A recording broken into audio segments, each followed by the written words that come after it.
नमस्कार दोस्तों, एक बार फिर से आप सभी का स्वागत है आपका अपनी इस यूट्यूब चैनल एजुकेशनल गैलरी में।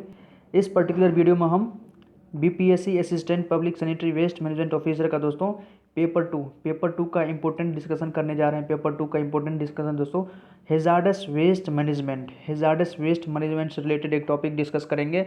कल की वीडियो में हम लोग पेपर टू से ही दोस्तों प्लास्टिक वेस्ट का किस प्रकार से उसका उपचार किया जाए, रेमेडी उसका क्या यूज़ कर सकते हैं हम प्लास्टिक वेस्ट का दोस्तों, ये हमने अच्छे से डिस्कस किया था। यदि आप नहीं देखे तो जाके जरूर देख ले दोस्तों। केस स्टडी डिस्कस किया था।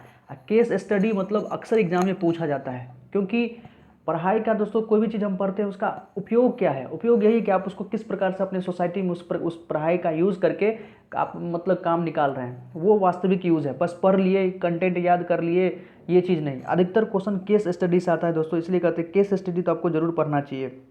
तो केस स्टडी हम कल प्लास्टिक वेस्ट का देखे थे। आज हम पढ़ेंगे हैजार्डस वेस्ट रिलेटेड दोस्तों रेडियो एक्टिव पॉल्यूशन अपने आप में हैजार्डस वेस्ट मैनेजमेंट का ही टॉपिक है। हैजार्डस वेस्ट का मतलब होता है क्या दोस्तों? हैजार्डस का मतलब होता है खतरनाक अवशिष्ट, मतलब जिसका डायरेक्ट और जल्दी इफेक्ट पड़े, मतलब ह्यूमन हेल्थ पे। ऑब्वियसली अर्थ पे तो ह्यूमन ही मेजॉरिटी में है, तो ह्यूमन हेल्थ पे मतलब जिसका डायरेक्टली प्रभाव पड़े और मतलब उसकी हेल्थ को ख़राब कर सकता है। हैजार्डस वेस्ट उसको कहते हैं खतरनाक, जो भी चीज़ खतरनाक है। घर में भी बहुत सारा हैजार्डस वेस्ट दोस्तों यूज़ करते होंगे। फिनाइल बहुत सारे घरों में यूज़ होता है, मतलब घर में पोछा ओछा मारने के लिए फिनाइल यूज़ करते हैं। हॉस्पिटल्स में तो फिनाइल्स का यूज़ होता ही है। पुराना बैटरी दोस्तों, बैटरी घर में मतलब टीवी में बैटरी यूज़ होता है, घड़ी में बैटरी का यूज़ होता है, जो पेंसिल वाला बैटरी यूज़ करते हैं। और भी बहुत सारा जो पुराना बैटरी हो गया है, जब मान लीजिए एक बार ख़त्म होने के बाद बैटरी सेल डेड हो जाता है, तो वो बैटरी क्या होता है, डेड हो जाता है, उसको फेंक देते हैं। यदि कोई उसको ले ले और गलती से बच्चा खेलते खेलते मुँह में डाल दे दोस्तों, तो उसके अंदर केमिकल्स होता है, वो उसके हेल्थ पर मतलब गलत प्रभाव डाल सकता है। तो बैटरी आपका हैजार्डस वेस्ट के अंदर आता है। ऑल आउट दोस्तों, ऑल आउट तो सभी यूज़ करते होंगे, मॉस्किटो को दूर करने के लिए, मच्छर को दूर करने के लिए, ये भी अपने आप में हैजार्डस वेस्ट के अंदर आता है। ड्यूड्रेंट दोस्तों मतलब कह सकते हैं कि परफ्यूम वगैरह यूज़ करते हैं, फ्लेमेबल होता है, फ्लेमेबल होता है दोस्तों। हाँ, उसका मतलब ज़्यादा तो इफेक्ट तो नहीं है, लेकिन आप उसको अगर आग लगा के देखें तो उसमें आग लग जाता है। तो जिस भी चीज़ में दोस्तों आसानी से फ्लेमेबल हो, वो हैजार्डस वेस्ट के कैटेगरी में आता है। तो ऑल आउट भी आपका है, ड्यूड्रेंट आपका हैजार्डस वेस्ट के अंदर आता है। और सबसे बड़ा जो एक है दोस्तों डीडीटी डाइक्लोरोडाइफिनाइल ट्राइक्लोरीथेन। अक्सर पूछा जाता है एग्जाम्पल में डीडीटी का देख के कि डीडीटी क्या हैजार्डस वेस्ट है। बिल्कुल हैजार्डस वेस्ट है। जिसका यूज़ होता है मतलब जो माइक्रो ऑर्गेनिज्म है, इंसेक्ट वगैरह, इसको मारने के लिए यूज़ होता है। जब बहुत संख्या में इसकी मतलब कहीं पर बहुत ज़्यादा बढ़ जाता है ना, तो डीडीटी का छिड़काव किया जाता है। इंसेक्टिसाइड वगैरह जो सुनते हैं, इंसेक्टिसाइड है, पेस्टिसाइड है, खेतों में यूज़ करते हैं, क्या हैजार्डस वेस्ट ही है दोस्तों। पॉइजन क्या है? हैजार्डस ही है ह्यूमन हेल्थ के लिए, जो भी मतलब खतरनाक है, हैजार्डस है। तो हैजार्डस वेस्ट भी आपके सिलेबस में है। आप यदि सिलेबस देखें दोस्तों, उसी से रिलेटेड एक टॉपिक है रेडियो एक्टिव जानते हैं कि जो भी एलिमेंट पीरियडिक टेबल में पढ़े होंगे, कुछ एलिमेंट क्या है पीरियडिक टेबल में, कुछ मेटल पढ़ते होंगे, कुछ नॉन मेटल पढ़ते होंगे, कुछ मेटोलॉइड पढ़ते होंगे, फिर लेंथेलॉइड पढ़ते हैं, एक्टिनॉइड सीरीज पढ़ते हैं दोस्तों। लेंथेनाइड एक्टिनाइड का तो मैक्सिमम मेंबर क्या है, तो रेडियो एक्टिव है। ठीक है, रेडियो एक्टिव मतलब क्या, जिससे या तो अल्फा बीटा गामा कोई रे निकलता हो दोस्तों, अल्फा बीटा गामा कोई रे निकलता है, उसको रेडियो एक्टिव कहते हैं। ये नेचुरल भी हो सकता है और आर्टिफिशियल या मैन मेड भी हो सकता है। ओके, तो इसी को देखेंगे। रेडियो एक्टिव जो ये है आपका रेडियो एक्टिव एलिमेंट, जैसे यूरेनियम हो गया दोस्तों, थोरियम हो जाता है, रेडियम हो जाता है। इस सब का यूज़ कहाँ होता है, तो न्यूक्लियर पावर प्लांट या न्यूक्लियर रिएक्टर में दोस्तों इसका यूज होता है।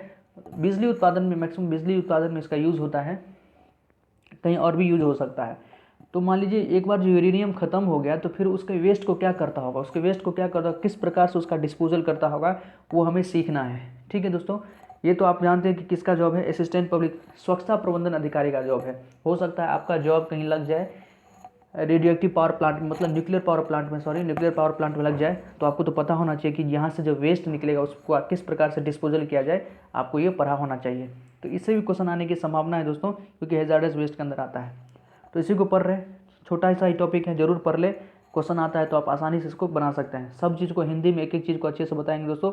जैसे कल हम प्लास्टिक वेस्ट का केस स्टडी पढ़े थे, अहमद खान वाला दोस्तों, कि उन्होंने प्लास्टिक को किस प्रकार से प्लास्टिक क्या था, वेस्ट था दोस्तों, प्लास्टिक ये वेस्ट है, इसको उन्होंने वेल्थ में बदल दिया, एक प्रकार से धन कह सकते हैं, ठीक, संसाधन में बदल दिया या वेस्ट में बदल दिया दोस्तों। इसका अच्छा उपयोग कर लिया, रोड बनाने में इसका अच्छा यूज़ कर लिया, पॉली ब्लेंड बना के। सभी चीज़ को अच्छे से डिस्कस किए थे कल। पॉली ब्लेंड क्या होता है, अहमद खान कौन थे, बेंगलोर साहब का क्या रिलेशन था, बिटुमिन के बारे में बताए थे। नहीं देखे हैं दोस्तों तो कल का वीडियो जरूर मैं देख ले, प्ले लिस्ट में होगा, रिसेंटली अपलोडेड में। अच्छा है, केस स्टडी से क्वेश्चन आंसर पूछा जाता है। ओके, तो आज हम पढ़ रहे हैं दोस्तों रेडियोएक्टिव पॉल्यूशन। देखते हैं topic. The various sources of radioactive materials are as follows. Radioactive जो मटेरियल्स है उसका कई सारा स्रोत है, मतलब रेडियोएक्टिव मटेरियल्स हमको कहाँ कहाँ से मिलता है। तो पहला तो नेचुरल सोर्स, प्राकृतिक स्रोत देखते हैं। Cosmic rays radiation from the earth such as radium, uranium 235, uranium 238, radon 222, ये सब क्या है, नेचुरल सोर्स है रेडियोएक्टिव एलिमेंट का। मतलब ये नेचर में पाया जाता है, ये आप उसको मतलब मिल सकता है, नेचर से मिल सकता है डायरेक्ट। कुछ मैनमेड भी होते हैं। Manmade radiation, the radiation are released in the atmosphere during mining and purification of thorium and plutonium and producing nuclear weapon ETC। देखिए, द रेडिएशंस आर रिलीज्ड, यहाँ से तो दोस्तों नेचुरल सोर्स से तो रेडिएशन अपने आप निकलते रहता है, नेचुरल सोर्स से रेडिएशन अपने आप निकलते रहता है। लेकिन कभी कभी मान लीजिए इसी मतलब रेडियोएक्टिव एलिमेंट का हम वेपन, हथियार बना रहे हैं, न्यूक्लियर वेपन, सुने होंगे न्यूक्लियर वेपन दोस्तों। एटम बम क्या है, एटम बम ये सब है न्यूक्लियर वेपन ही है। ओके, वहाँ पर एटम बम में यही यूरेनियम प्लूटोनियम का यूज़ किया जाता है हथियार बनाने के लिए। न्यूक्लियर वेपन हो गया। थोरियम एंड प्लूटोनियम का हम लोग यूज़ करते हैं दोस्तों, मतलब वेपन बनाने के लिए। तो वहाँ से भी रेडिएशन निकल सकता है। हिरोशिमा या नागासाकी में जो गिराया गया था दोस्तों, उसमें क्या ऐसी थोरियम और प्लूटोनियम का यूज़ किया गया था, यूरेनियम और प्लूटोनियम का। और जितना आदमी बॉम्ब से नहीं मरा, जितना आदमी दोस्तों बॉम्ब से नहीं मरा, उससे ज़्यादा तो इसके रेडिएशन से अधिकतर की डेथ हुई दोस्तों। इसका मतलब इतना भयंकर रेडिएशन होता है कि स्किन पर पड़ जाए तो स्किन को जला देता है। DNA RNA की बात ही छोड़िए दोस्तों, DNA RNA अगर बहुत दूर में भी आदमी अगर रेडिएशन अगर उसके पास पहुंच रहा है तो उसके DNA को, RNA को जो है न्यूक्लियोटाइड वगैरह को अल्टर कर देगा, चेंज कर देगा।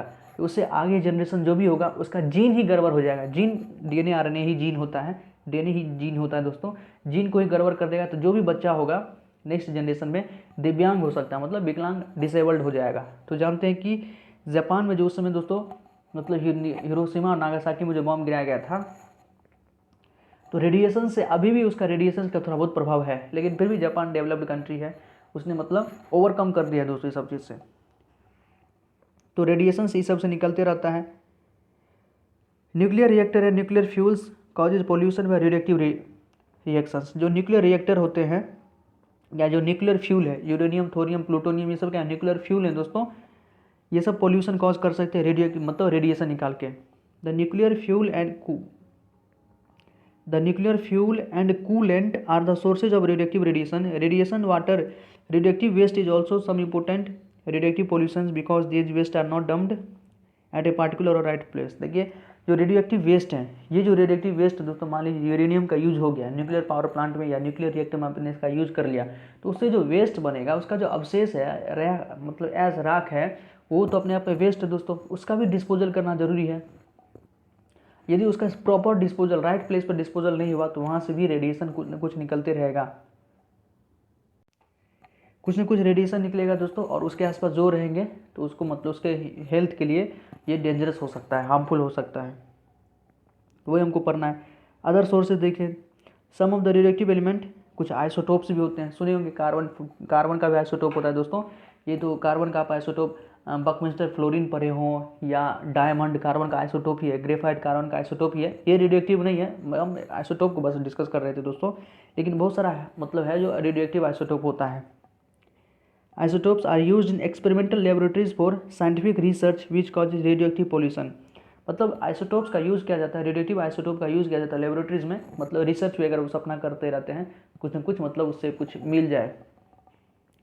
X-rays are also prove to have harmful effect. X-ray का अपने आप में एक बहुत खतरनाक इफेक्ट है, लेकिन फिर भी क्या कर सकते हैं, मान लीजिए किसी का कुछ बोन फ्रैक्चर हो गया, इंटरनल वाइटन ऑर्गन का हमको क्या लेना है, इमेज लेना है दोस्तों, तो वहाँ तो कंपलसरी है।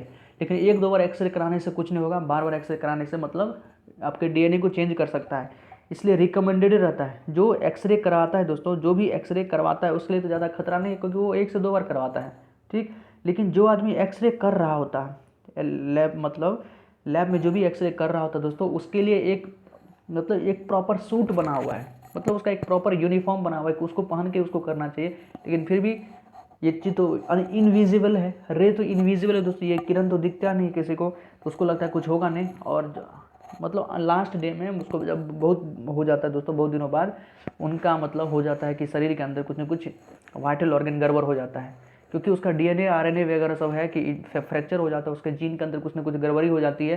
ये बहुत दिन बाद में होता है, इसका मतलब बहुत लास्ट का इफेक्ट है, लेकिन वो कुछ समझते ही नहीं। उसको दिया गया है प्रॉपर सूट होता है सबके पास, लेकिन सब जल्दबाजी में पहनते नहीं हैं। तो एक्सरे अपने आप में क्या है, रेडियो एक्टिव, वहाँ से भी मतलब वहाँ से रे निकलता है, एक्सरे निकलता है, जो कि हेल्थ के लिए खतरनाक है। देखिए इसके में दोस्तों कुछ एक्सीडेंट हो चुका है, रेडियो एक्टिव पॉल्यूशन से रिलेटेड कुछ एक्सीडेंट हो चुका है पूरे वर्ल्ड में, पूरे वर्ल्ड में मतलब कहीं कहीं हुआ है, कहाँ कहाँ देखते हैं। The first is accidental leakage of radiation occurred in 3 mile island. सबसे पहला जो है दोस्तों देखते हैं, the first is accidental leakage of radiation occurred in 3 mile island. ये 3 माइल आइलैंड कहाँ है, तो यूएस में है दोस्तों, अमेरिका में है। यहाँ एक्सीडेंट हुआ था 28 मार्च 1979। 28 मार्च अक्सर एग्जाम में पूछता है दोस्तों, 28 मार्च 1979 को कहाँ पर, 3 माइल आइलैंड यूएसए में दोस्तों, न्यूक्लियर रिएक्टर के अंदर लीकेज, मतलब कुछ न कुछ लीक हो गया था, जिससे कि रे वगैरह बाहर निकलने आई थी, और आसपास में जो भी लोग रहे थे मतलब सबके हेल्थ को बुरा प्रभाव पड़ा, कह सकते हैं।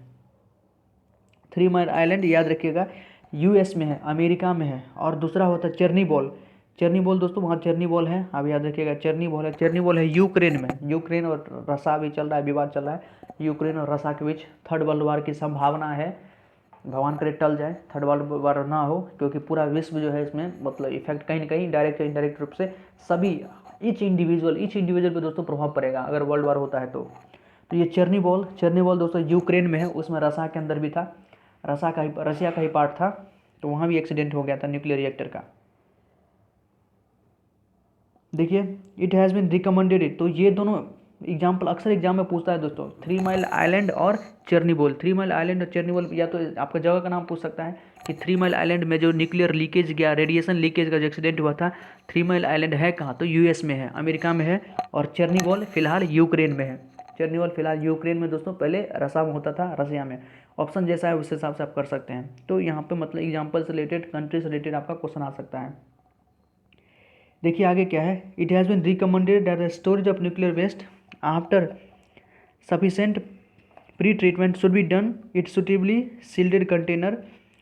shielded container buried within the rocks and about 500 metre deep below the earth surface. मतलब ऐसा रिकमेंडेड का मतलब सिफारिश है, ऐसा आप समझिए कि इस प्रकार से बोला गया है कि आप जो भी न्यूक्लियर वेस्ट है दोस्तों, उसका किस प्रकार से आप उसका डिस्पोजल करेंगे।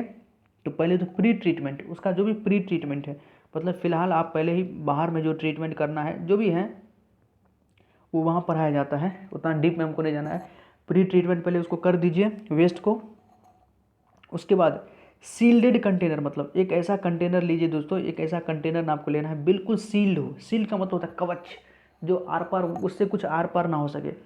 जैसे आप सुने होंगे दोस्तों ब्लैक बॉक्स का नाम सुने होंगे दोस्तों। क्या होता है, एरोप्लेन में होता है कि एरोप्लेन कितना भी डैमेज हो जाए, कितना भी मतलब वो विस्फोट हो जाए, कुछ भी हो जाए, एरोप्लेन ब्लास्ट क्यों कर जाए, ब्लैक बॉक्स को कुछ नहीं होता है दोस्तों। ब्लैक बॉक्स को क्यों नहीं होता है, क्योंकि वो इस प्रकार से कंपोनेंट से बना होता है, इस मटेरियल से बना होता है कि उसको कुछ हो नहीं सकता है, कितना भी मतलब कहीं से गिरे, कुछ ब्लास्ट हो जाए, फिर भी ब्लैक बॉक्स को कुछ नहीं होता है। उसी प्रकार से जो रेडियो एक्टिव वेस्ट है उसको आपको एक सील्डेड कंटेनर में, ऐसा कंटेनर उसके अंदर मतलब वहाँ से कोई रेडिएशन बाहर नहीं आया, उसके अंदर आपको क्या रखना है, वेस्ट को, रेडियो एक्टिव वेस्ट को उसके अंदर डाल देना है सील्डेड कंटेनर के अंदर। और इस कंटेनर को धरती के नीचे चट्टान, जहाँ रॉक्स है दोस्तों, जहाँ भी चट्टान है, बड़ा चट्टान है, जहाँ पर पहाड़ है, जहाँ पर उसके 500 मीटर गड्ढा करके, 500 मीटर नीचे मतलब आधा किलोमीटर नीचे गड्ढा करके वहाँ पर उसको डंप कर देना है दोस्तों। बताइए कितनी बड़ी बात है। अक्सर एग्जाम में पूछा जाता है डेप्थ कितना, तो कम से कम आधा किलोमीटर, 500 मीटर चट्टान के नीचे। नहीं तो ये अगर ऊपर में इसको आप रख देते हैं, ऊपर में इसको ऐसे डंप कर देते हैं दोस्तों, यहाँ से रेडिएशन निकलते रहेगा और आसपास में जो भी लोग रहेंगे उनके हेल्थ पर बुरा प्रभाव पड़ेगा। तो ये टॉपिक था दोस्तों रेडियो एक्टिव पॉल्यूशन से रिलेटेड, अच्छा टॉपिक था। कम से कम आप एक्सीडेंट याद रखेंगे, 3 माइल आइलैंड और चेर्नीबॉल। 3 माइल आइलैंड दोस्तों यहाँ पर चेर्नीबॉल है, 3 माइल आइलैंड यूएसए में है, चेर्नीबॉल आपका यूक्रेन में। अक्सर क्वेश्चन पूछता है यहाँ से, ठीक। और इसका डिस्पोजल किस प्रकार से करना है, तो सील्ड कंटेनर में डाल के, सील्ड कंटेनर में डालते हैं और ज़मीन के नीचे, कह सकते हैं चट्टान के नीचे, बड़े पहाड़ के नीचे 500 मीटर नीचे उसको डंप करना है। तो ये इसके लिए रेडियो एक्टिव पॉल्यूशन को डिस्पोजल के लिए मतलब आपका तरीका बताया गया है। तो मोर देन सफिशिएंट है दोस्तों। प्लीज़ आपको कैसा लगा आप जरूर कमेंट सेक्शन में बताइएगा। ये वीडियो अच्छा लगा हो तो प्लीज़ चैनल को लाइक कर दीजिए, शेयर लाइक कीजिए, और हम आशा करते हैं आप सभी लोग सब्सक्राइब कर लिए होंगे दोस्तों। सब्सक्राइब कर ले, क्योंकि पेपर 2 से रिलेटेड हम अक्सर कंटेंट डालते रहते हैं दोस्तों। पेपर 2 से रिलेटेड आपका जो पेपर 2 का जो सिलेबस है, लगभग हमने हर सिलेबस को टच किया है दोस्तों, हर सिलेबस को टच किया है, और 40% सिलेबस हमने कवर कर चुका है दोस्तों। 40% सिलेबस हमने कवर कर चुका है। शुरुआत में तो हम तो बहुत सारा MCQ दोस्तों, बहुत सारा MCQ पहले से डिस्कस कर रहे हैं। थ्योरी तो छोड़िए दोस्तों, थ्योरी तो बहुत ज़्यादा थ्योरी है, आपका जो सिलेबस है उसमें थ्योरी बहुत ज़्यादा है। MCQ से रिलेटेड हम बहुत सारा क्वेश्चन डिस्कस कर चुके हैं दोस्तों। आप ज़रूर उसको देख लें, मेरे चैनल पर आप मिल जाएगा पेपर 2 का। और MCQ का ही प्रैक्टिस करें, क्योंकि MCQ ही क्वेश्चन आने वाला है आपके एग्जाम में, ठीक है। तो उसका प्रैक्टिस करेंगे, बेहतर रहेगा आपके लिए। बहुत सारा हमने डिस्कस कर दिया दोस्तों, आप जरूर जाके उसको देखें। और हमको जैसे ही कंटेंट मिलता है दोस्तों तो हम अपलोड करते ही रहते हैं। तो प्लीज़ चैनल को सब्सक्राइब कर ले दोस्तों, लाइक कर दें, ताकि जैसे ही बनाए तो आपके पास पहुंच जाए। अच्छा कंटेंट है, सब आपके लिए मतलब टॉपिक से रिलेटेड ही है, कुछ हम बकवास नहीं करते हैं।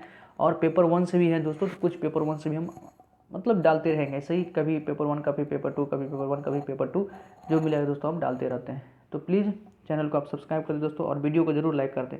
अधिकतर स्टूडेंट देख लेते हैं लेकिन लाइक नहीं करते हैं। एक लाइक से, आपकी लाइक से क्या हो जाता है दोस्तों, हमें कुछ मिल जाता है उससे, क्या मतलब बहुत ज़्यादा धन की प्राप्ति होती है, कुछ और होता है, ऐसा तो कुछ होता नहीं। हाँ, थोड़ा बहुत अप्रिसिएशन होता है, अप्रिसिएशन होता है कि चलो भाई कुछ काम करते हैं तो सामने वाला अप्रिशिएट कर रहा है। टाइम तो हमें भी लगता है दोस्तों, मेहनत हमारा भी लगता है, तो मेहनत का मतलब थोड़ा बहुत होना चाहिए, ठीक है दोस्तों। आगे आप खुद ही समझदार हैं। प्लीज़ अच्छा लगा तो चैनल को सब्सक्राइब कर दें दोस्तों। और किसी भी प्रकार का इसमें इंप्रूवमेंट की आवश्यकता है दोस्तों, किसी भी प्रकार के इसमें इंप्रूवमेंट की आवश्यकता है तो आप वो भी हमें सजेशन दे सकते हैं। धन्यवाद दोस्तों, जय हिंद।